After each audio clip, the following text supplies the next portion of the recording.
for later viewing on our public website. During our webinar, our topic today is using mobility to maximize sales and responsiveness.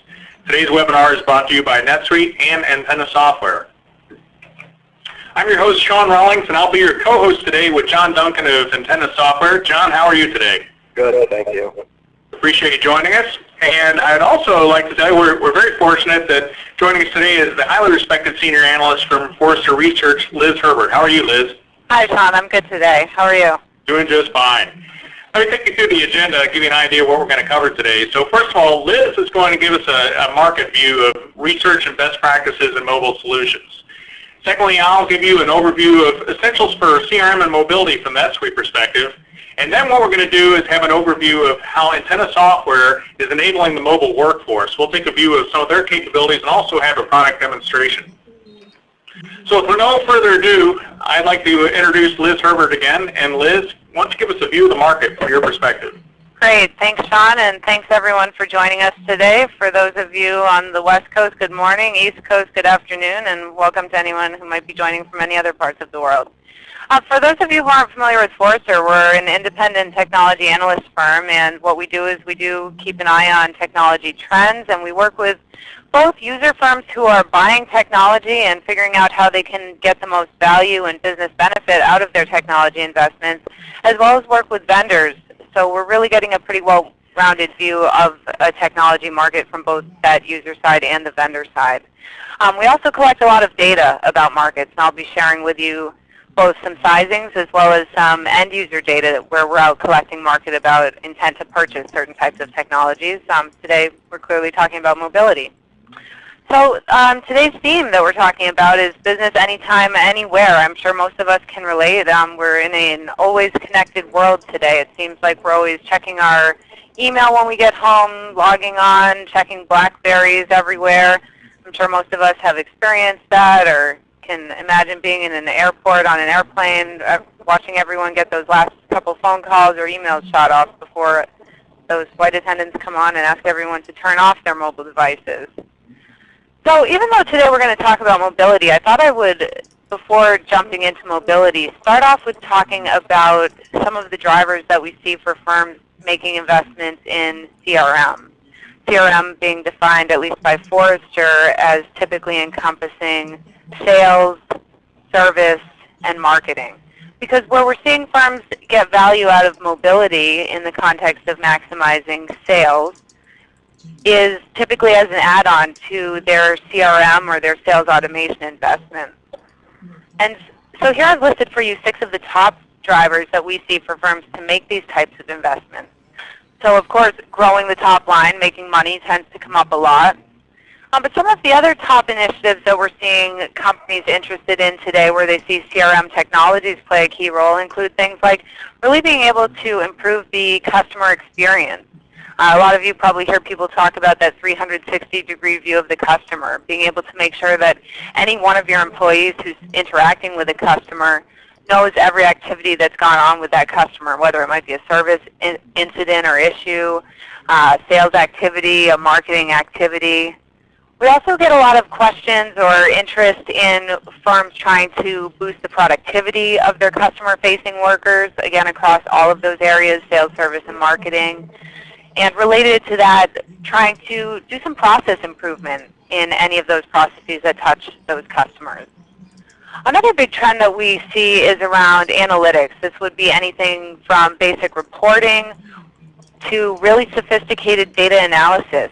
So once companies have been collecting some of that basic information about their customers, how can they really get more value and use that data to make improvements to their businesses? And then the final big driver that we see is globalization. A lot of people, first of all, your company might be based in multiple geographies throughout the world, but even if your company isn't, it's very likely that you might be doing business with customers throughout the world, or you may have partners spread out throughout the world. So on the next slide, what I'm hoping to share with you is some data that Forrester has done. This is a recent sizing that we did of the CRM market. And what I've highlighted here for you on this slide with the red circles is a big trend that we've been tracking, which is within the software as a service, SaaS space. For those of you who might not know what SaaS is, that's where we're referring to these web-based solutions, often the pay-as-you-go subscription solutions. And we're seeing that as one of the biggest trends in the CRM market, something that a lot of companies are attracted to. And you can see on this slide that whereas they were making up only a very small percentage, roughly 2% of the market in 2003, we're forecasting that software as a service will be almost a quarter of overall CRM spending by the end of the decade. And I know other firms and other types of forecasts have predicted other numbers, but anywhere from 10% to even half of the revenues, depending on how sizings are done and where I've seen the numbers coming from. So it's definitely a pretty significant percentage of the market. And on the next slide, I thought I'd share with you, why. Why has this software as a service model been so popular? Now, I talked a bit about the subscription pay-as-you-go pricing, and one effect that has had for the buyer is that's really eliminated some of the higher upfront costs and therefore the risk of the traditional software buy. Also, because it is typically web-based, where you don't need to acquire your own hardware and do all the hardware testing, that's really reduced the amount of time that it takes to implement the software, so you can get quicker time to value. Another thing that we've seen as a trend in the software as a service space is a real focus on usability. A lot of user interface design inherited from the consumer web, a lot of Google-like or eBay-like or Amazon.com-like design. So they tend to have very easy-to-use interfaces, and that's really reduced the training time and driven up user adoption. The other thing is that the whole nature of software as a service, where all you need is really a login, it's made it a lot easier for firms to pilot software as a service and to do incremental rollouts, which has again lowered the risk. Now on this next slide, what I'm sharing is some of that user side data that I referenced, where we're out there surveying the market about plans to adopt. And what I wanted to share on this slide is really how well underway mobile CRM adoption is.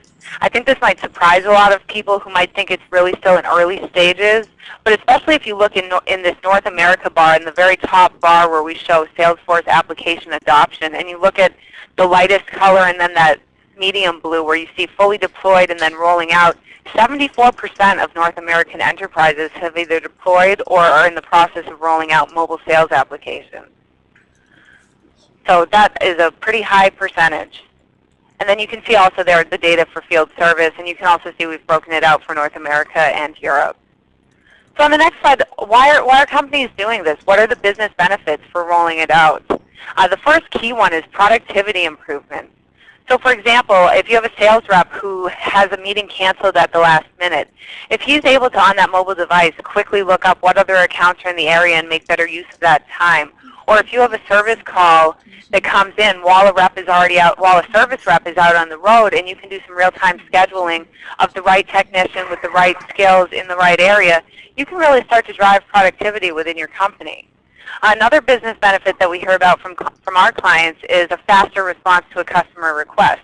So if you have a sales rep who's working with a customer and that customer starts to ask about a price list or some type of a request where that sales rep in real time can look it up on their BlackBerry, that's pretty powerful. They're not having to tell that customer, well, I'll get back to you, I'll shoot you an email when I'm back in the office. And that can really lead to the third point on there, which is the better customer experience.